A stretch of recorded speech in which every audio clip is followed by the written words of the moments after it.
C'est un véritable plaisir de vous retrouver, chers téléspectateurs. Bienvenue dans cette édition du 6 octobre 2021.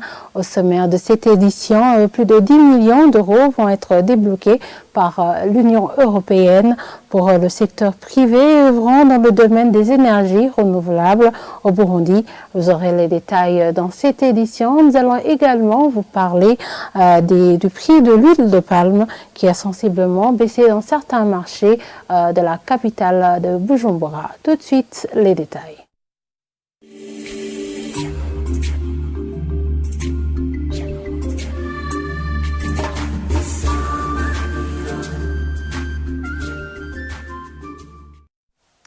Encore une fois, bienvenue chers téléspectateurs. Plus de 10 millions d'euros constituent le portefeuille alloué par l'Union européenne au secteur privé œuvrant dans le domaine des énergies renouvelables au Burundi. Un programme visant à améliorer l'accès des communautés à une source d'énergie propre et durable.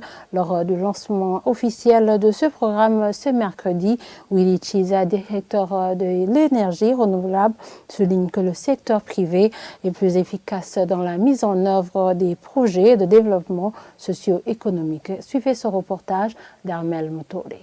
Ce programme de financement du secteur privé dans le domaine des énergies renouvelables vise une augmentation du taux d'accès à l'énergie, surtout pour les populations rurales, selon Claude Bochu, ambassadeur de l'Union européenne au Burundi, partenaire du Burundi sur ce projet. L'énergie est vraiment un facteur important du développement. Ce qu'on veut faire avec ce projet, c'est faciliter des investissements du secteur privé dans le domaine de l'énergie.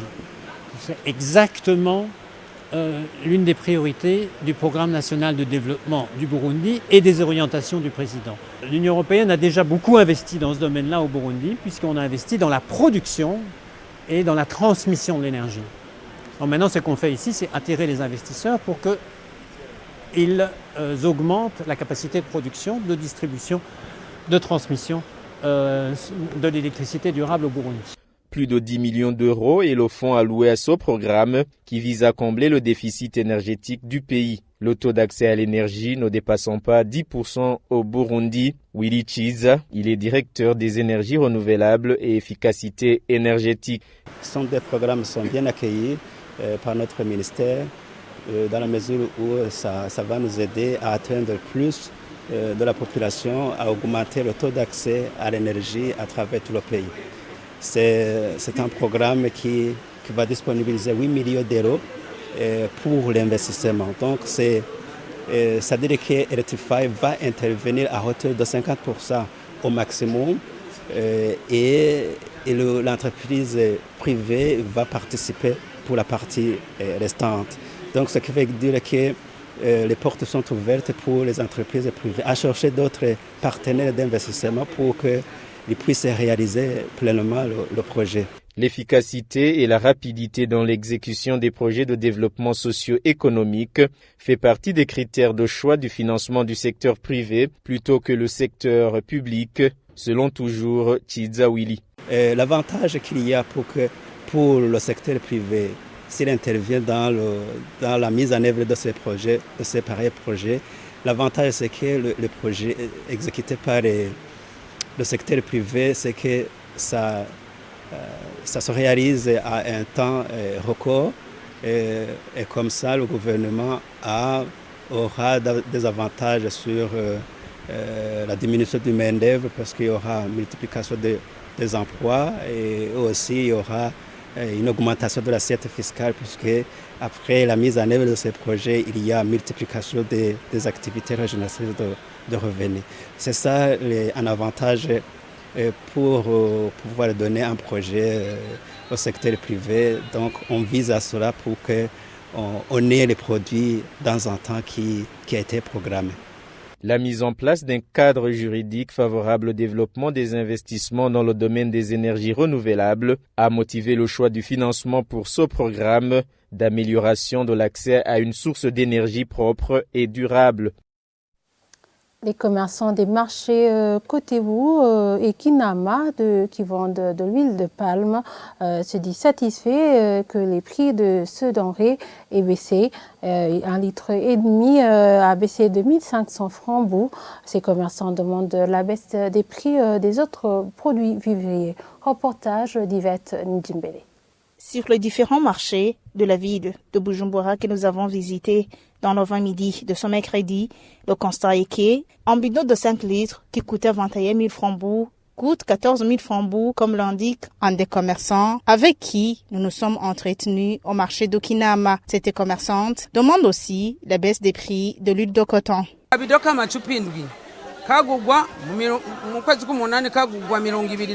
de 5 litres coûtait 21 000 francs le mois d'août et actuellement il est à 14 000. Nous remercions le bon Dieu car nous travaillons à perte dans les mois passés. Mais aujourd'hui, l'huile de palme est disponible. Nous demandons que le prix de l'huile de coton soit revu à la baisse. Aussi, les clients refusent de payer 10 500 francs en litre et demi contenu dans un kilo.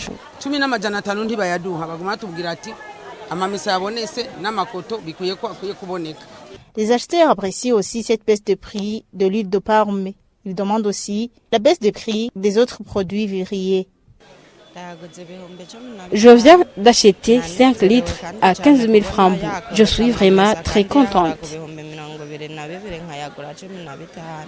Un des commerçants qui amène l'huile de palme en provenance d'Omusenyi en province Bubanza apprécie que la production de l'huile de palme est suffisante, mais demande toutefois la réduction des taxes.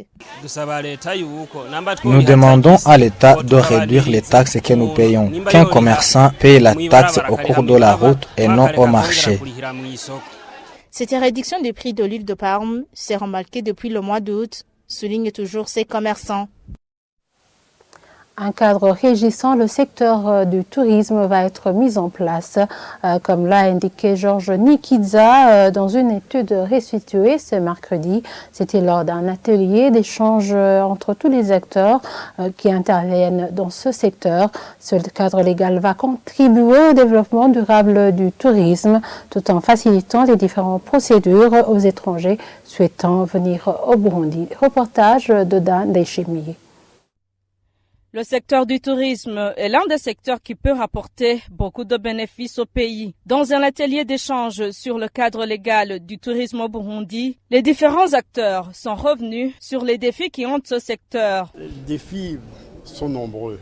Je dirais d'abord que c'est un manque de communication. Le Burundi a un problème de perception à l'extérieur.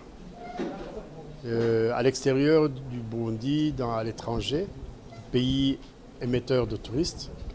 Le Burundi est perçu comme un pays qui n'est pas sûr, un pays qui n'est pas stable, un pays où on risque sa vie. Souvent, quand les gens viennent ici, ils trouvent que c'est pratiquement le contraire de ce qu'ils pensent. Ça, c'est le premier défi. Donc, un problème de communication de la part des Burundais eux-mêmes. Ils ne savent pas se vendre. Georges Nikidza, dans une étude restituée dans ce cadre, a fait savoir que le Burundi a un grand potentiel touristique. Le Burundi regorge beaucoup de potentialités qui ne cessent pas de se multiplier au fil du temps. Officiellement, nous avons 123 attractions touristiques. Les 123 attractions touristiques s'ajoutent à une centaine qui ne sont pas encore identifiées.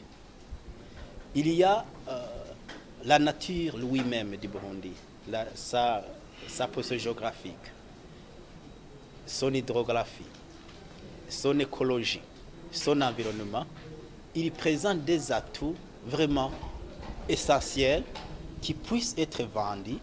L'adoption de cette loi repositionnera le secteur touristique et contribuera au développement durable de l'industrie du tourisme. Ce cadre va d'abord définir le cadre conceptuel du tourisme, dans quel donc le tourisme c'est quoi et qui fait quoi.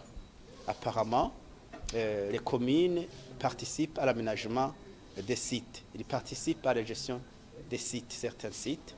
Il y a l'environnement qui participent à la protection, mais aussi à la promotion, mais aussi à l'exploitation. Il y a la culture qui est gérée au niveau de la jeunesse. Donc, le secteur du tourisme qui n'a pas l'environnement, qui n'a pas la culture et qui n'a pas les forêts, il n'a pas la raison d'être.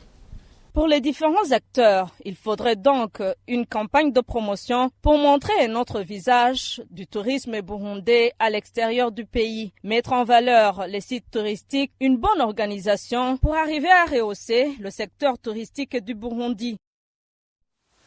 Les enfants ayant reculé d'une année à l'école peuvent aller jusqu'à abandonner l'école.